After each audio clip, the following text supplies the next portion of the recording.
Hi everybody, this is Dr. Sham, rheumatologist from Chennai. One of the most important and the most neglected part in my view is patient education. See, we are myself or personally, most of us do try to inform the patients, but again, it depends on the number of patients we see in a day. Sometimes the understanding of the patients. So remember, any chronic disease, the understanding of the disease by the patient is very important. Or if the patients are very senior, or if they have some difficulty in understanding, the attenders can very well discuss with the concerned doctor. So this is the most important thing. As I told, just telling the patient that painkillers should not be continued and telling the main tablet takes 3 months for it to start acting, it makes a big difference.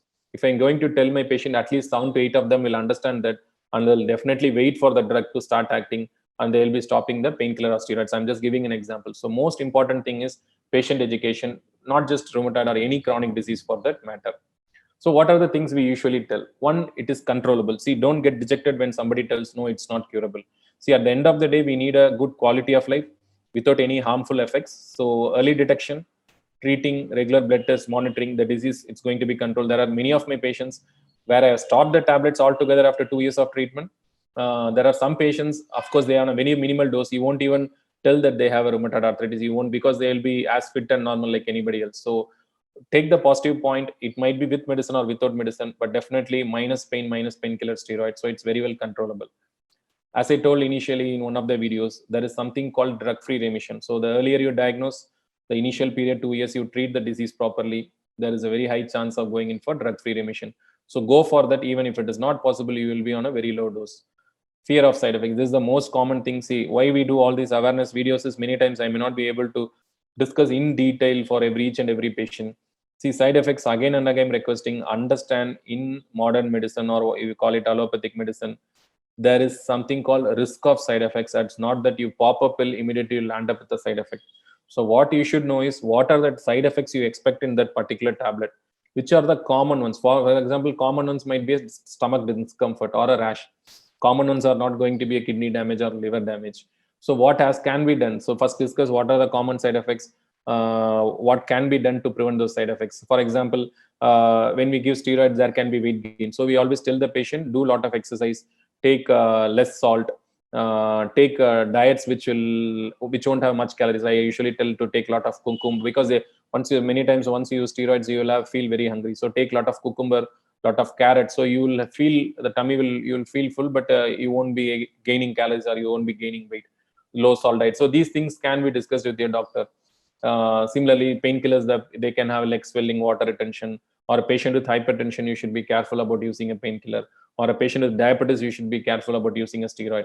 So all these things we discuss. We always remember, it's always 50-50. So we identify the disease, we tell what all things to be done. From your side, you have to be equally or actively participate, because that only is going to ease out the process. Then this is the most common thing. People get annoyed or dejected.